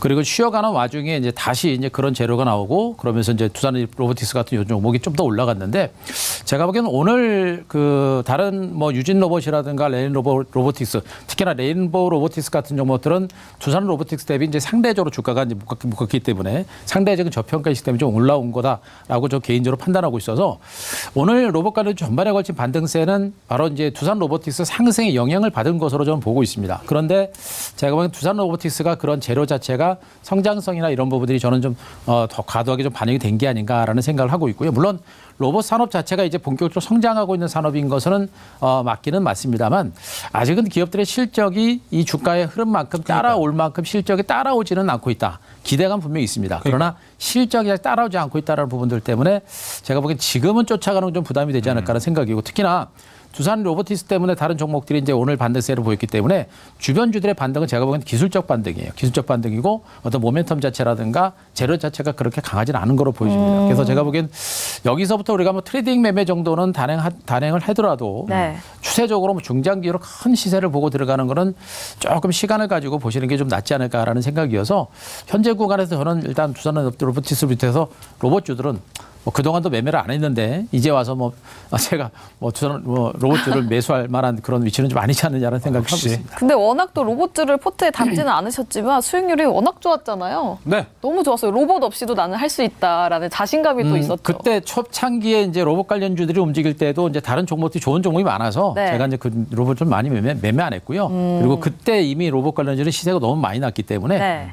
굳이 지금 와서 먹을 거 별로 없지 않나라는 생각을 하고 있습니다. 지금 사실 로봇주 굉장히 많이 올라갔습니다. 맞아요. 그리고 매니저님께서 실적과 관련된 우려감을 이야기를 해주셨는데 그쵸. 지금 일각에서는 이 지능형 로봇 개발 그리고 보급 촉진법 관련해서 17일부터 시행이 됐잖아요. 그쵸. 근데 그렇기 때문에 점점 배송, 순찰, 또 방역, 청소까지도 이 로봇의 역할이 크게 늘어날 것이다 맞아요. 라는 이야기가 나와주면서 실적 우려감이 어느 정도 해소될 수도 있다라는 분석도 나오고 있습니다. 백인현 매니저님 어떻게 생각하십니까?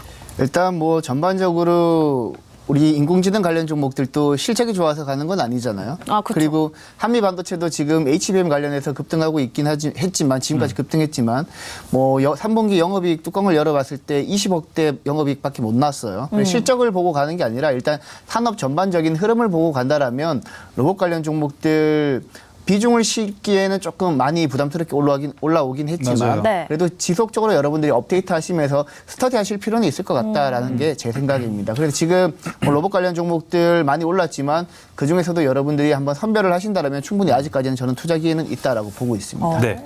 저는 오늘 좀 두 분의 이야기 들어보면서 그래도 한규수 매니저님과는 조금 의견이 비슷하거든요. 네. 그래서 백인현 매니저님 보자면 우리가 지금 내년 시장에 대한 전망 이야기도 앞서서 했지만 일단 투자를 하기에는 회사들이 돈이 많아야 되잖아요. 맞습니다. 근데 2차 전지도 현재 실적으로 증명이 나오고 있는데 로봇주는 지금 실적으로 증명도 안 되고 오히려 적자가 난 종목들이 많습니다. 그런데 내년에 오히려 좀 성장을 도모할지 투자, 증설 이런 것도 가져가면서 주가를 상승해서 올릴지에 대한 의문은 좀 아직 남아있는 것 같아요. 일단 지금 잘 아시겠지만 협동 로봇 시장이 가파르게 성장하고 있고요. 그리고 지금 배송용 로봇 같은 경우에도 최근에 이제 법이 개정되면서 이제 우리 전국 어디서나 배송용 로봇을 내년 한 상반기쯤에는 볼 수 있지 않을까라고 생각을 합니다. 그리고 지금은 우리가 이제 시야가 좁아서 로봇 시장이 이렇게밖에 될 것 같지 않다라고 생각을 하겠지만 그 쓰임새가 점점 다양화될수록 예를 들면 아까 얘기도 잠깐 했었지만 그 스마트폰이나 그 PC에 그 인공지능 반도체 칩이 탑재돼서 온디바이스 AI 기능을 하는 게 로봇에도 장착이 될 수 있거든요. 네. 그런 부분까지 확장이 된다라면 로봇 관련 종목들도 추후에는 온디바이스 AI 관련 종목으로 부각될 수도 있고요. 네. 전반적으로 산업이 계속해서 커질 거라고 생각을 하고 있기 때문에 계속해서 스터디는 하실 필요가 있다라는 게 제 생각입니다. 그럼 어떤 종목 볼 수 있을까요? 네, 저는 SPG라는 종목을 가지고 왔고요. 전반적으로 이제 특정 로봇에 국한된 기업보다는 두루두루 로봇에 전반적으로 쓰이는 감속기 관련 종목인 SPG가 가장 적합하지 않나라고 생각을 합니다. 전체 로봇 가격에서 감속기가 차지하는 비중이 한 30% 된다라고 하니까 우리 국내에서는 감속기 관련 종목이 SPG랑 SBB테크 이렇게 그쵸. 여러 가지 종목들이 있을 수 있는데 네. 그중에서도 SPG가 역사와 전통을 봤을 때는 충분히 투자 매력이 있다. 그리고 지금 차트 같은 경우 봤을 때도 기간 수급이 최근 11월 말부터 조금씩 들어오고 있기 때문에 눈여겨볼 필요가 있다라고 저는 생각을 하고 있습니다. 네. 그럼 한규수 매니저님 우리 앞서 백인현 매니저한테 SPG 이야기는 들어봤는데 주목 없으시죠? 관심 있는 종목에 대해서 로봇 섹터는 없으신 상태죠? 아니 저는 이제 로봇주보다 좋은 종목이 많아서 이렇게 알겠습니다. 네. 네. 자, 그럼 그 다음 작전 바로 또 세워보러 가보겠습니다. 네, 네 번째 작전이죠. 네 번째 작전명 온디바이스 옥석 가리기입니다.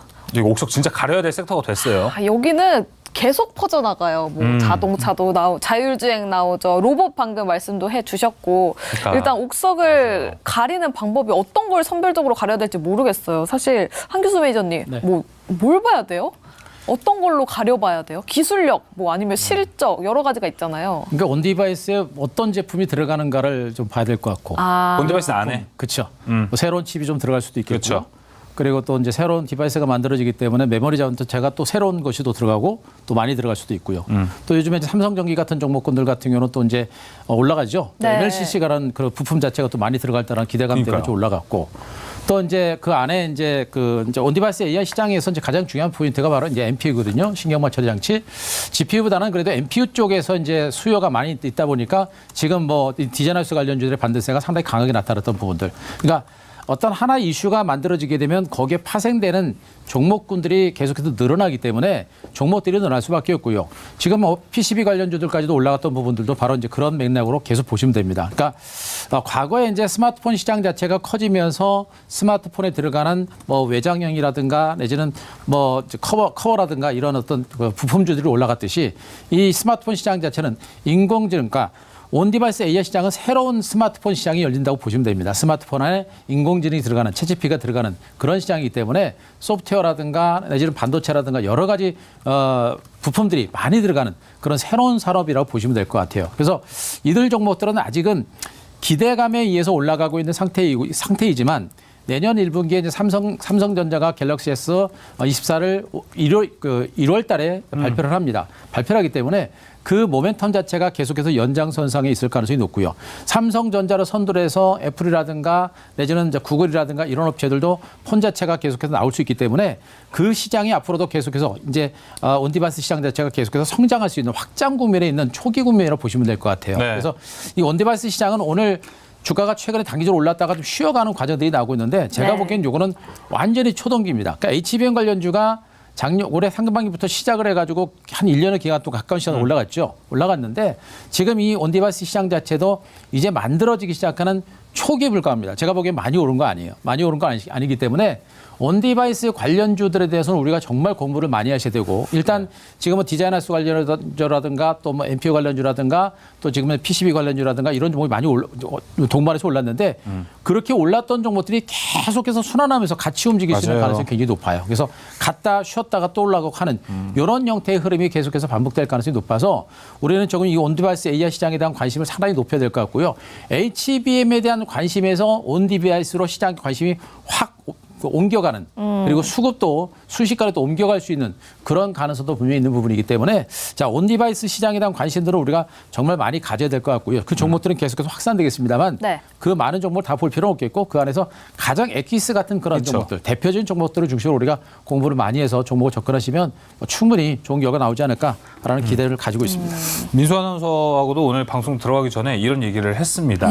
우리 그동안 시장을 봐오면서 이런 온디바이스라는 이름, 타이틀을 가지고 어떤 테마를 형성한 섹터들이 되게 많습니다. 우리가 좀 시간을 거슬러 가보면 뭐 NFT 있고 P2E부터 뭐 온디바이스, 챗GPT, AI 그동안 있었던 키워드, 뭐 태조 이방원 이거까지 나올 수 있을 것 같아요. 근데 이거를 잘만 하면은 뭐 모멘텀, 펀더멘탈을 보자는 게 아니고 이걸 딱 이런 키워드가 나왔을 때 확실히 너무 고점이다라고 초반부터 생각을 해서 안 들어갔을 뿐이지 네.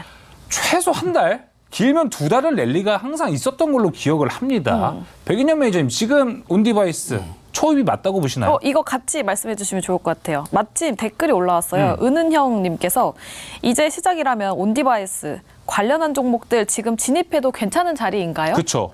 네, 종목별로 다르겠지만 먼저 진입해도 괜찮다라고 생각을 하고 있고요. 정말요? 일단 우리가 그 연초에 여러분들 그 로봇이랑 인공지능 관련 종목들이 상승할 때 한 2-3달 올랐거든요. 근데 만약에 HBM에서 그 반도체 섹터의 흐름이 그 전체적인 흐름이 온디바이스 AI 쪽으로 간다라면 뭐 이쪽도 향후에 한 2달 정도는 오르지 않을까라고 생각을 하고 있고 뭐 실제로 그렇게 갈지는 계속해서 스터디를 하셔야 되겠지만 일단 온디바이스 AI 관련해서는 뭐 지속적으로 성장할 가능성이 저는 높다고 보고 있습니다. 뭐 예를 들어서 이제 테슬라 같은 경우에도 지금 테슬라의 도적 컴퓨터가 NPU를 그 중앙 서버 장치에 장착한 거잖아요. 네. 근데 지금 그 NPU를 이제 뭐 자율주행 개별 차량에 장착을 해가지고 그걸 도적 컴퓨터가 중앙에서 처리받아가지고 계속해서 데이터를 딥러닝을 한다라면 평소보다는 굉장히 빠른 속도로 자율주행도 진행이 될 거고 그리고 자율주행뿐만 아니라 뭐 다른 여러 가지 산업 분야의 NPU가 계속해서 확대될 가능성이 높기 때문에 지금 뭐 NPU가 성장한다라면 온디바이스 AI 관련해서는 전반적으로 성장할 가능성이 높다. 사실 올해 같은 경우에는 지금 그 인공지능 반도체 칩이 GPU 기반으로 성장하는 이유에는 소프트웨어 생태계가 엔비디아 쪽에서 가장 잘 구축되어 있기 때문인데요.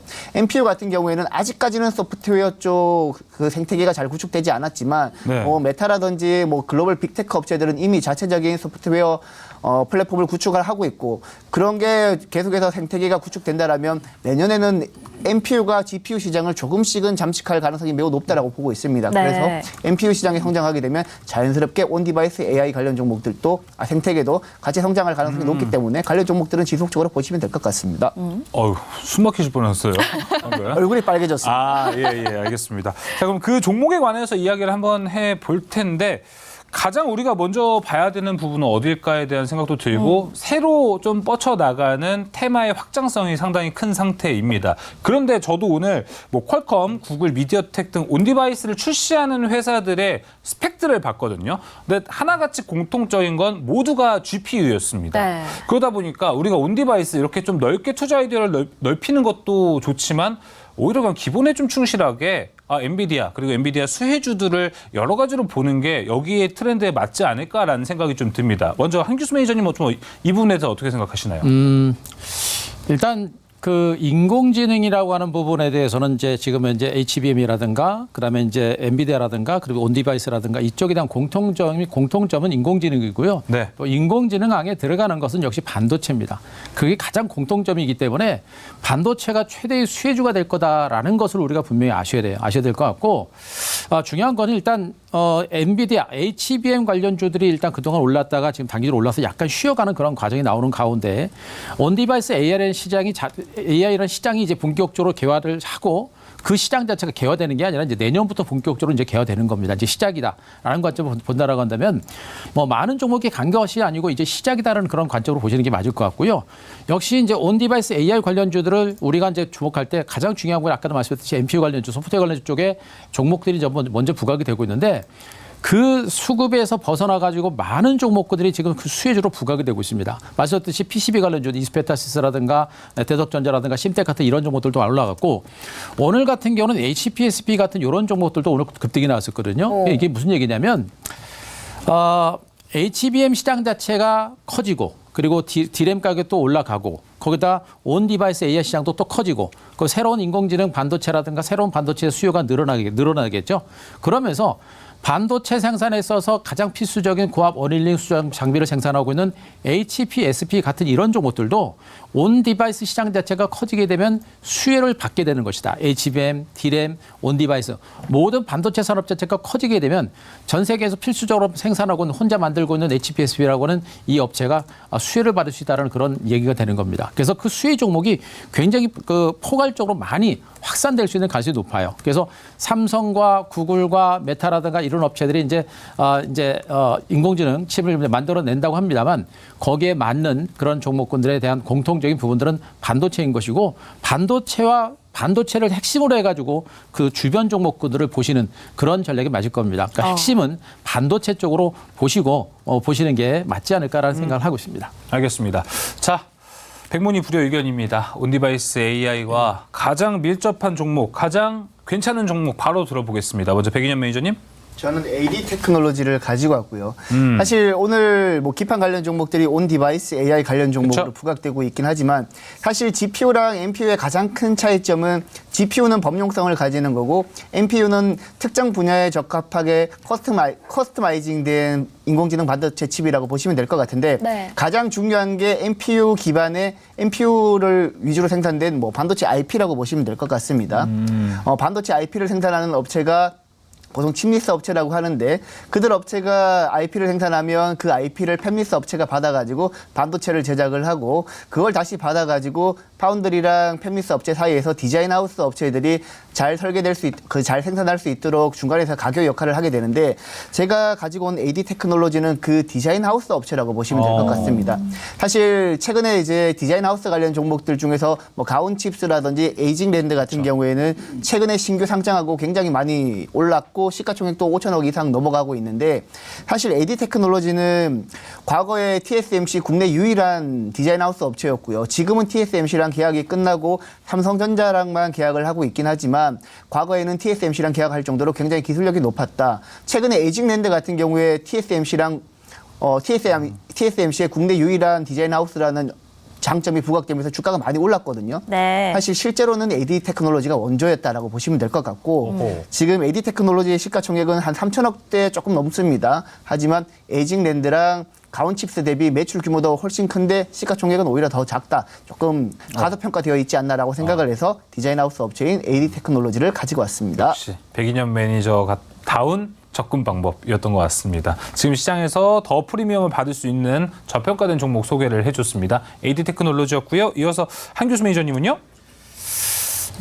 저는 좀 주가 올랐지만 그 대장주 맥락으로 이제 칩셋 미디어를 좀 말씀드릴 수 있을 것 같고요. 칩셋 미디어. 칩셋 미디어하고 이제 오픈엣지 테크놀로지가 지금 MPU 신경망 처리 장치 쪽에서 기술력을 또 제품력을 가지고 있는 유일한 종목들 중에 하나입니다. 그래서 지금 칩셋 미디어 주가가 최근에 상당히 강하게 올라갔던 이유들 중에 하나거든요. 일단 뭐 이제 그 온디바이스 시장 자체가 이제 커지게 되게 되면 GPU라든가 NPU, 특히나 이제 NPU에 대한 어떤 시장의 수요가 상당히 많이 높아질 수 있는 가능성이 좀 높아진 상태고, 말씀드렸듯이 영상과 관련된 칩셋 미디어 같은 종목들은 NPU에 대한 NPU를 이미 개발을 해서 제품 자체가 확인된 종목 업체이기 때문에 앞으로 이제 수혜의 폭 자체가 상당히 클 수 있겠고요. 특히나 이제 이 종목은 다른 그 디자이너스 관련주들하고 조금 차이가 있는 게 뭐냐면 이미 실적이 참 많이 나오고 있는 업체 중에 하나입니다. 지금 뭐 영업이익률도 뭐 30%대까지 계속해서 유지가 될 정도로 흑자 기조가 상당히 강하게 유지가 되고 있는 그런 모습이에요. 지금 이 그 칩셋 미디어하고 가온칩스 같은 이런 종목들이 그나마 흑자 기조가 계속 유지가 될 정도로 상당히 탄탄한 업체고요. 기술력도 있고 제품력도 있고 또 NPU라고 하는 그런 강력한 자산을 바탕으로 또 유동성, 실적까지 받쳐주는 종목이기 때문에 이 올랐지만 대장주로서 역할을 저는 해낼 가능성이 높다고 보여집니다. 그래서 지금은 올라서 약간 쉬어가는 과정들은 나타나겠습니다만 이제 대장주로서 강세가 나올 가능성이 높고 칩셋 미디어, 오픈엣지 테크놀로지 말씀하셨던 종목들 같이 한번 보시는 게 좋을 것 같습니다. 알겠습니다. 칩셋 미디어 오픈엣지 테크놀로지까지 이야기 들어봤고요. 이어서 마지막 작전 짜보도록 하겠습니다. 마지막 작전입니다. AI의 새로운 재료가 또 붙었습니다. AI 얘기 진짜 오래 하는 것 같습니다. 네. 이번에는 좀 다른 AI가 됐습니다. 지금 마이크로소프트의 코파일럿 출시 기대감도 있습니다. 지금까지는 좀 프리뷰 버전만 공개가 됐고 여기에 대한 출시 기대감도 이제 속속 올라오고 있고 국내에도 이제 토종 AI 비서 이 시스템을 서비스를 구축한다, 만들어낸다라는 이야기들도 함께 나오고 있습니다. AI 비서라고 한다면 계속 우리가 알고 있던 AI 모멘텀이 좀 이어지는 건가요? 아니면은 백인현 매니저님 새로운 모멘텀이 좀 발생할 가능성이 큰가요? 우리가 이제 기본적으로 알고 있는 AI는 흔히 우리가 접하고 있는 챗 GPT-4라고 잘 알고 있죠. 근데 지금 마이크로소프트 같은 경우에는 코파일럿이라고 해가지고 엑셀이랑 파워포인트랑 MS 워드에 인공지능을 추가한 개인 비서 역할을 해주는 역할을 한다라고 보시면 되겠습니다. 뭐 생성형 AI라고 보시면 될 것 같은데 뭐 대표적으로 우리가 연설문을 작성할 때 연설문 초안을 작성한다든지 그리고 보고서를 작성할 때 보고서 초안을 작성한다든지 그리고 완성된 보고서나 연설문을 PPT로 바꿔주는 역할을 한다든지 뭐 그리고 엑셀을 사용할 때는 뭐 특정 수식을 입력하지 않고 우리가 채팅으로 그 코파일럿에게 명령을 하면 코파일럿이 자동으로 수식을 입력해 준다든지 다양한 이제 개인 비서 역할을 하는데 제가 알기로는 이달 1일 날에 코파일럿이 출시된 걸로 알고 있습니다. 그리고 지금 월 사용료가 한 $30 정도 된다라고 하니까 뭐 우리 원화 기준으로 한 38,000원, 9,000원 정도 될 것 같습니다. 그래서 지금 코파일럿 시장이 본격적으로 개화하기 시작해서 우리나라에서도 한글과 컴퓨터가 우리나라판 코파일럿을 지금 추진하고 있다라고 하니까 향후에 이쪽으로 수요가 늘어난다라고 했을 때는 새로운 또 인공지능 시장에서 그 수요가 늘어난다라고 보고 있기 때문에 우리 개인 투자자들 같은 경우에도 이쪽으로 한번 계속해서 투자 아이디어를 확장해서 계속 이제 사고를 확장해서 판단을 하신다라면 충분히 투자 기회가 있지 않을까라고 생각을 하고 있습니다. 알겠습니다. 자, 이 부분에 있어서 한규수 매니저님도 AI가 좀 전반적으로 투자 아이디어가 넓어지는 계기라고 보시나요? 아니면 기존에 우리가 봤던 AI 모멘텀이 더 강해질 거라고 보시나요? 이제 그 범위가 계속 넓어진다라고 보셔도 될 것 같고요. 근데 인공지능이라고 하는 부분들이 이제 생활 깊숙하게 들어온다라는 그런 개념으로 보시는 게 좋을 것 같습니다. 그래서 지금 MS 코파일럿과 관련된 부분들은 말씀하셨듯이 한글과 컴퓨터 같은 종목이 이제 최대의 수주가 될 수 있고요. 대기업들 중에서는 일단 뭐 지금 MS 코파일럿과는 약간 동떨어진 얘기입니다만 지금 생성형 그 인공지능 솔루션 AI를 개발하고 있는 삼성 SDS 같은 종목들, 이런 종목들도 우리가 좀 눈여겨 봐야 될 종목이에요. 그동안 참 증권시장에서 삼성그룹 중에 정말 시장에서 주목받지 못했던 종목인데 최근에 삼성 SDS의 주가가 최근에 꾸준하게 조금씩 올라오고 있습니다. 주가가 지금 신고가까지 나올 정도거든요. 그래서 이런 종목군들이 또 다른 이제 인공지능 시장에서 새로운 어떤 다크호스로 부상할 수 있는 그런 가능성이 있는 것으로 보고 있어서 삼성 SDS 같은 이런 종목들도 한번 보셔도 될 것 같습니다. 알겠습니다.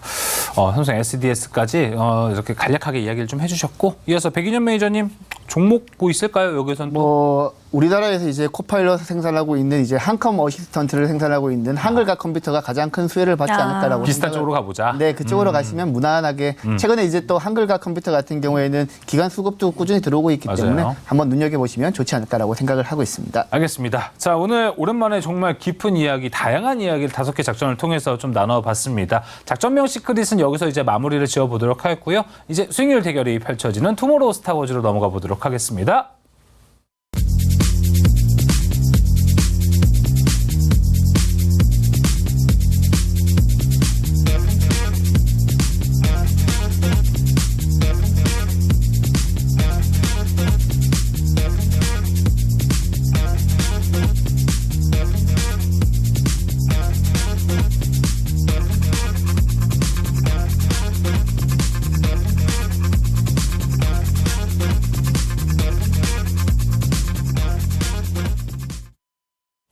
네, 투모로우 스타워즈 계속해서 이어나가 보도록 하겠습니다. 먼저 룰부터 설명드리도록 할게요. 네.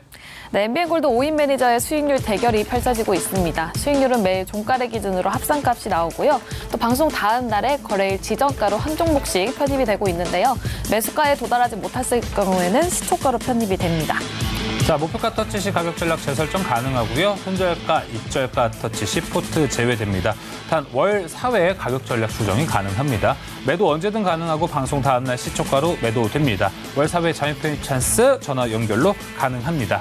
계속해서 순위 한번 살펴볼게요. 네, 개인 순위 확인해 보도록 하겠습니다. 한교수 매니저님 44.20%로 1위를 굳건하게, 아주 굳건하게 지키고 있습니다. 그렇습니다. 또 2위에는 이번 달 뉴페이스 정동택 매니저가 24% 수익률을 보여주고 있고요. 백인현 매니저도 14% 수익률 보여주면서 3위에 위치하고 있습니다. 자, 종목별 순위도 한번 살펴보도록 하겠습니다. 어제 새롭게 1위로 올라온 콘텐트리 중앙 26.15%, 오늘도 1위를 유지하고 있습니다. 2위 정종택 매니저의 지어소프트 19.68% 수익을 기록하고 있고요. 자, 한교수 매니저의 칩셋 미디어는 17.95% 3위로 내려왔습니다. 네, 다음 변동사항도 체크해 보도록 하겠습니다. 백인현 매니저의 두 종목이 올라와 있어요. 콘텐트리 중앙이 오늘장에서 입절가를 터치했고요. 또 동인기현이 손절가를 터치했는데요. 관련 종목들 리뷰는 지금 바로 들어보도록 하겠습니다. 먼저 백인현 매니저님, 콘텐트리 중앙 오늘장에서 입절가를 터치했습니다. 현재 종목별 1위를 달려가고 있는데 어떤 전략 펼치실 건가요?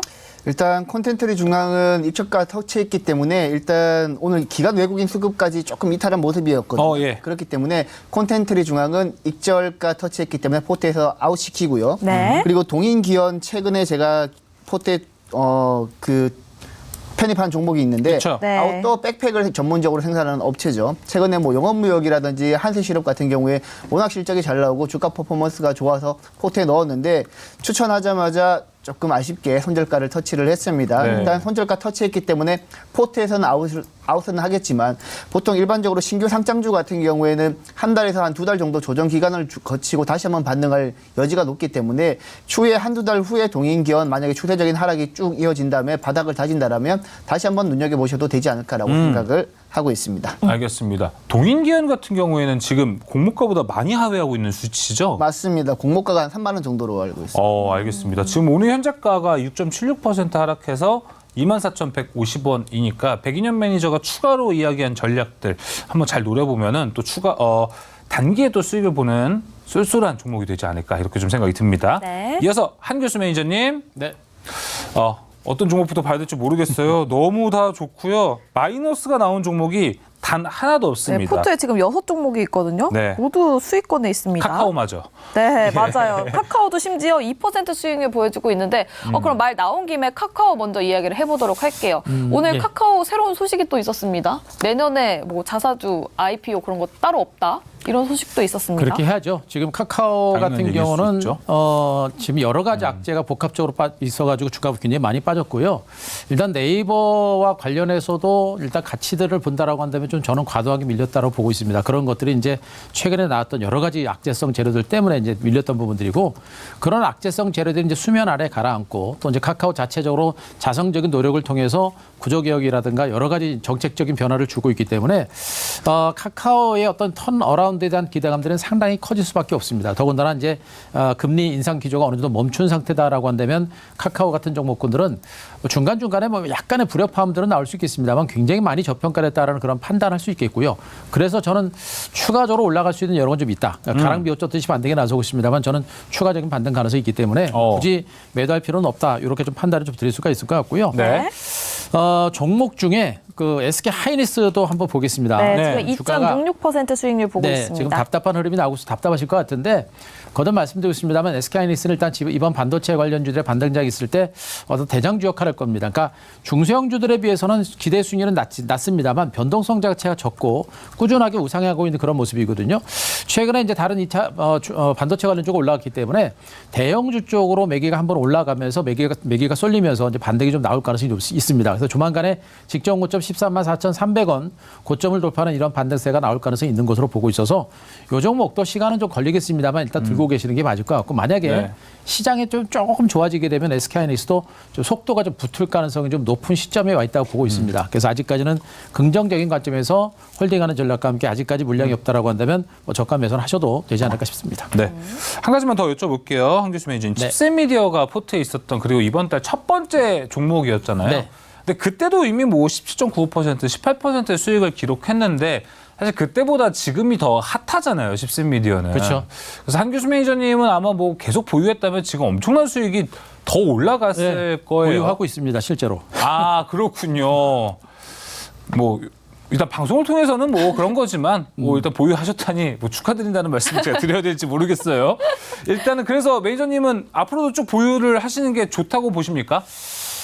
일단 아까도 얘기했습니다만 칩셋 미디어 같은 종목은 지금 이 그 온디바이스 AI 시장에서 이제 대장주 역할을 분명히 하고 있는 그런 종목이라고 보고 있거든요. 그래서 만약에 지금 올라서 뭐 비중을 좀 줄이는 정도는 저는 괜찮다고 봐요. 비중을 줄이는 정도는 괜찮다고 보고 있는데 가지고 계시다고 한다면 절반 정도는 줄이시더라도 나머지는 한번 해보자, 한번 가져가 보자라는 그런 어떤 맥락으로 한번 해보시는 것도 괜찮아요. 그러니까 지금 이 종목이 그 디자이너스 관련주들 중에서 정말 실적도 탄탄하고, 그러니까 여러 가지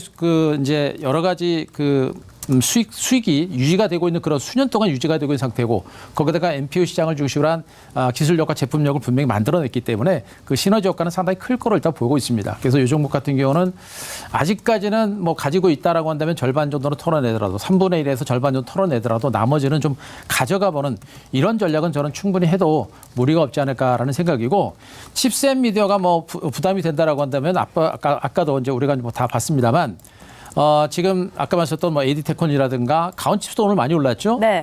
많이 올랐고 또 오픈엣지 테콘 같은 이런 종목들 후발주를 중심으로도 우리가 분명히 보실 만한 그런 종목들이 분명히 많이 있다고 보여집니다. 그래서 지금 이들 종목은 우리가 충분히 계속해서 관심을 갖고 보실 필요는 있을 것 같습니다.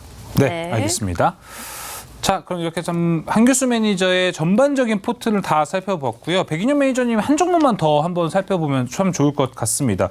백인현 매니저님 어떤 종목이 가장 좋을까요? 우리는 가장 최근에 편입했던 아까 동인기업 살펴봤고 콘텐츠리 중앙 좋은 수익을 기록해서 봤고 매니저님 뭐 개인적으로 이번 한 달 동안 좀 아쉬웠던 종목이 하나 있었을까요?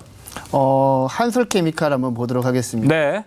한솔케미칼 같은 경우에는 11월 달 꾸준히 기관 수급이 들어왔는데 지금 21선 위에서 안정적으로 좋은 모습을 보여주고 있거든요.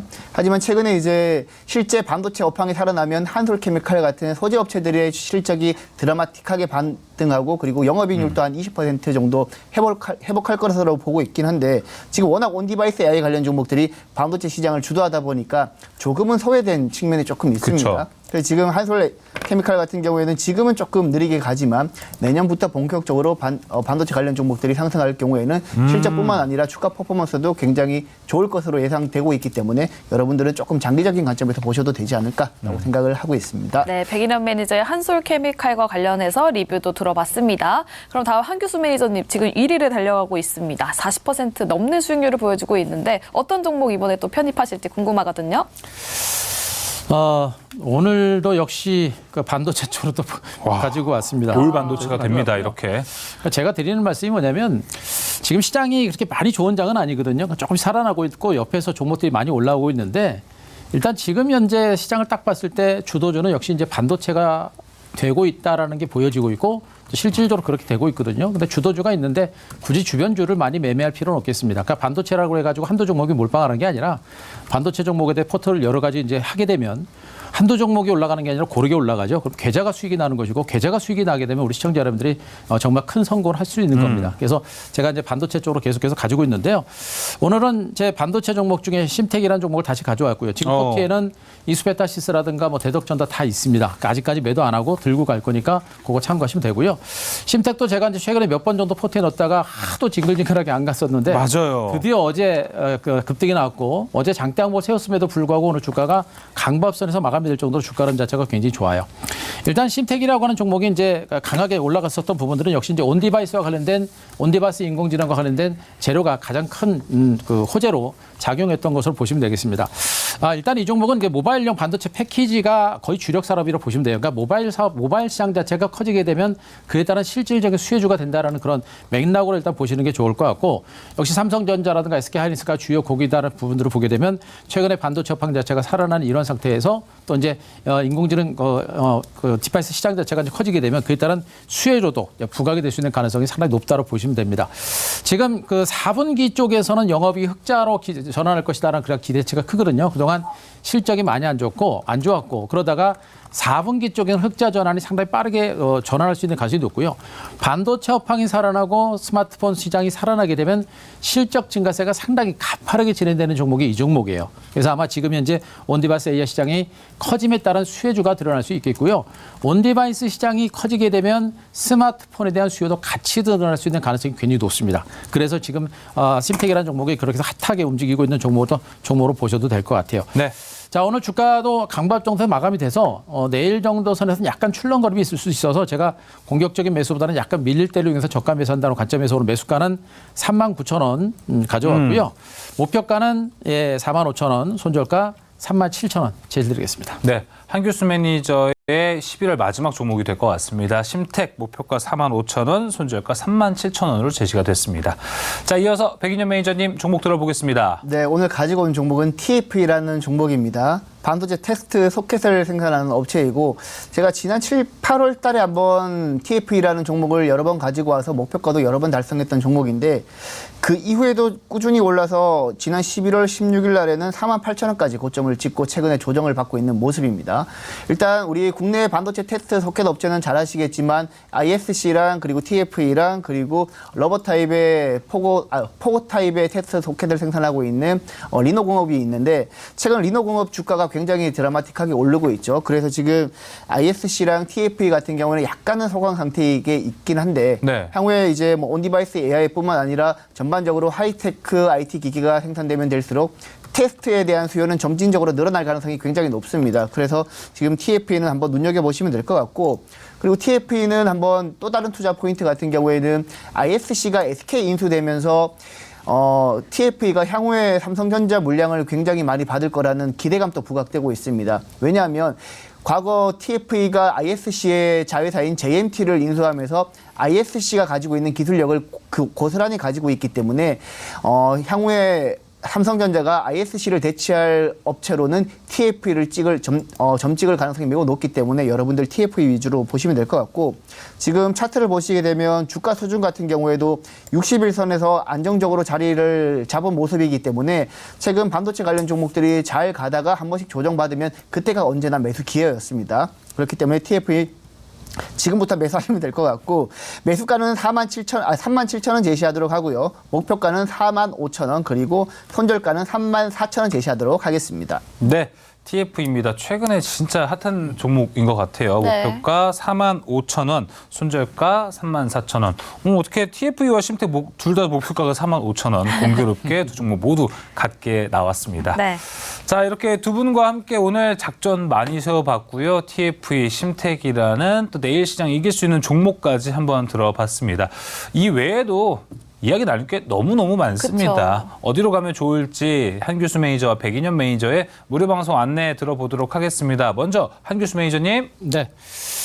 자, 지금 시장의 중심은 반도체입니다. 그리고 지금 온디바이스 AI 관련주들이 시장 전면에 부상을 하고 있기 때문에 자, 우리 시청자 여러분들이 주도주에 대해서 좀 더 많이 좀 집중을 하십사라는 얘기 좀 말씀드릴 수가 있겠고요. 지금 그 한교수 네이버 밴드하고 그리고 이제 유튜브에서 한교수 검색하시게 되면 자, 오늘도 제가 이 반도체 종목군들과 그리고 온디바이스 AI 관련주에 대해서 집중적으로 분석을 드렸습니다.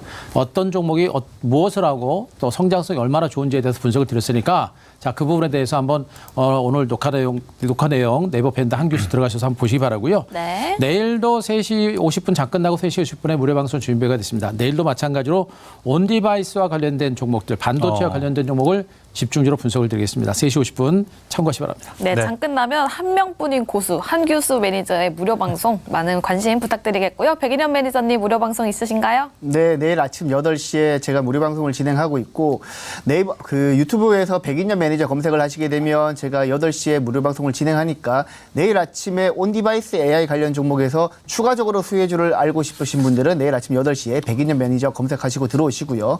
그리고 제가 네이버 밴드도 운영하고 있습니다. 네이버 밴드에서 백인년 매니저 검색하시게 되면 제가 새벽부터 여러분들 투자하시는데 도움이 될 만한 다양한 정보들 올려드리고 있으니까 네이버 밴드에서도 백인년 매니저 검색을 하셔가지고 많이 네. 가입을 하시기 바랍니다.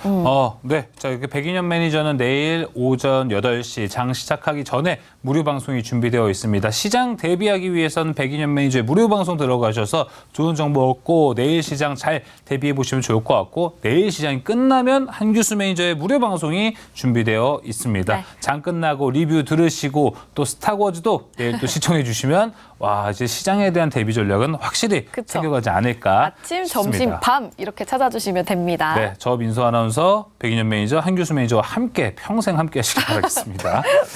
자, 자, 이렇게 안내 드리면서 저희는 이만 물러가 보도록 하겠습니다. 자, 잠시 후 12시부터 특별 생방송 2030 세계 박람회 개최지 발표 부산이즈 넘버원 방송으로 오늘 굿모닝 월과 월부는 결방인 점 안내해 드리도록 하겠습니다. 자, 스타워즈 투나잇 오늘 준비한 소식은 여기까지입니다. 네, 시청해주신 여러분 고맙습니다.